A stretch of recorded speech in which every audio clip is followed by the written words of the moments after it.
ভোটের তালিকা থেকে জীবিতদের নাম বাদ দিতে চেয়ে 7 নম্বর ফর্ম ফিল আপ করেছিলেন তমলুকের পিতুলসাহা গ্রামের অমিত মণ্ডল, যিনি বিজেপি নেতাও বটে। এমন কাণ্ড করে অবশেষে শ্রীঘরে ঠাঁই হলো তার। অমিত মণ্ডল তমলুকের পদুম বসানের 242 নম্বর বুথের 343 জনের নামে 7 নম্বর ফর্ম জমা করেছিলেন, যার মধ্যে খোদ ওই বুথের বিএলও সহ একাধিক লোকের নাম ছিল। 24 নম্বর বুথের বিএলও ও আশফাক আলী বেগ জানতে পারেন তার পরিবারের বেশ কয়েকজনের নামে ফর্ম 7 জমা পড়েছে। তার মধ্যে রয়েছেন তার মা, শিক্ষারত্ন পুরস্কার প্রাপ্ত শিক্ষিকা আরজুমান লায়লা সহ তার বোন, ভাই সহ আরো অনেকেই। জানতে পেরে তিনি প্রশাসনের দ্বারস্থ হন। এফআইআর দায়ের হওয়ার পরে গ্রেফতার হন ওই বিজেপি নেতা।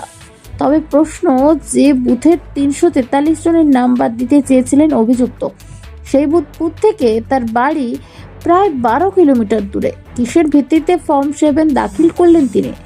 এখন সেই উত্তর খুঁজছে জেলা প্রশাসন।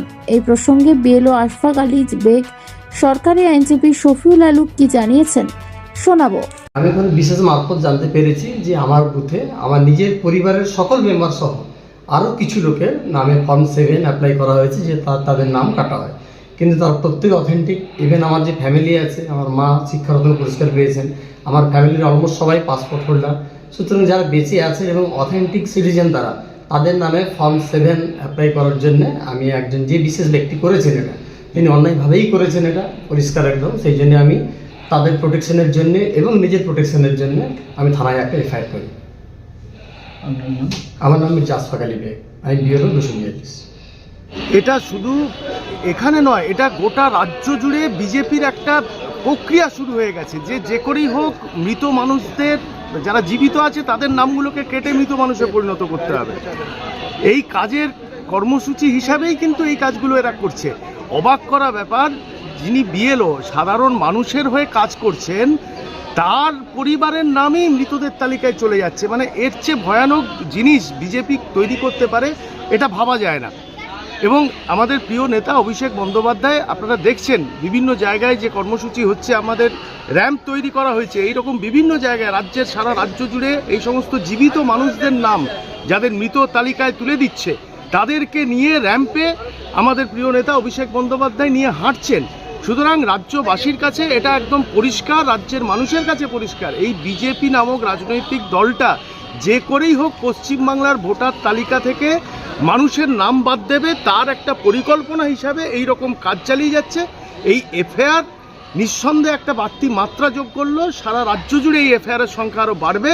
বিজেপি নামক রাজনৈতিক দলটা যে নোংরামি করে যাচ্ছে, যে স্বৈরাচারী শাসন ব্যবস্থার মধ্যে থেকে দাঁড়িয়ে সাধারণ মানুষকে হয়রানি দিচ্ছে, তার যোগ্য জবাব এটা নিঃসন্দেহে আজকের এই এফআইআর। আমার নাম দেবরূপ মিদ্যা, আমি তৃণমূল যুব কংগ্রেসের সাধারণ সম্পাদক, পূর্ব মেদিনীপুর সাংগঠনিক জেলা। এটা পুলিশ সারা পশ্চিমবঙ্গ জুড়ে তৃণমূলের দালাল হয়ে গিয়েছে। এগুলো তো ভায়োলেশন করছেন, ভায়োলেশন অফ পিপল অ্যাক্ট, এনারা ভায়োলেশন করছেন। নির্বাচন দপ্তর ফর্মগুলো বের করেছেন কেন? ফর্ম 7 তো অবজেকশন দেওয়ার জন্য, ওনার মনে হয়েছে কেউ নামের গণ্ডগোল আছে, সেই জন্য উনি অবজেকশন দিয়েছেন।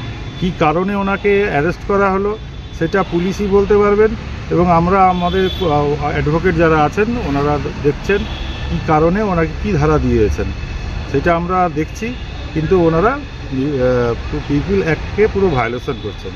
এটা নির্বাচন দপ্তর তাহলে ফর্ম 6, 7, 8 এই সব ফর্মগুলো বের করতেন না। কেন এ করেছেন? তৃণমূলের দালাল হয়ে পুলিশ এই কাজগুলো করছেন। মানে এটা কি পুরো একটা রাজনৈতিক শিকার? পুরো রাজনৈতিক শিকার। নির্বাচন দপ্তরকে বুড়ো আঙুল দেখাচ্ছেন এই তৃণমূল সরকার আর তার এই চটিচাটা পুলিশগুলো।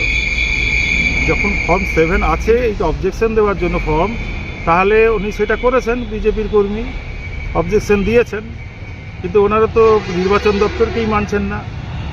যে কোনো সাধারণ মানুষ কারো উপর সন্দেহ হলে উনি অবজেকশন দিতেই পারেন, সেটা নির্বাচন দপ্তর তো ওনারা দেখবেন ঠিকঠাক আছেন কিনা। তো এটাই হলো, তাকে নানান রকম ধারায় কেস দিয়ে তাকে জেলে ঢুকিয়ে দেওয়া, এটা পুরো পিপল অ্যাক্টে ভায়োলেশন করছেন। এটা তো বিএলওই অভিযোগটা করে নাকি জীবিত মানুষকে মৃত বলে দেখেছেন, এরকম তথ্য দিয়েছিলেন। সেটা আমাদের দেখতে হবে কী কারণে হয়েছে, সেটা আমাদের অ্যাডভোকেটরা আছেন, ওনারাই ওটা দেখছেন। আপনার নাম? আমার নাম সুকান্ত চৌধুরী, ভারতীয় জনতা পার্টির তমলুক সাংগঠনিক জেলার সম্পাদকের দায়িত্বে আছি। খুঁজছেন বিভিন্ন জেলা ও রাজ্যে নেওয়া হচ্ছে প্রচুর লোক। সিকিউরিটি গার্ড, সিকিউরিটি সুপারভাইজার ও হাউসকিপিং এ চলছে নিয়োগ। আজই যোগাযোগ করুন বালাজি ইনভেস্টিগেশন সিকিউরিটি, আপনার কাজের সঠিক ঠিকানা।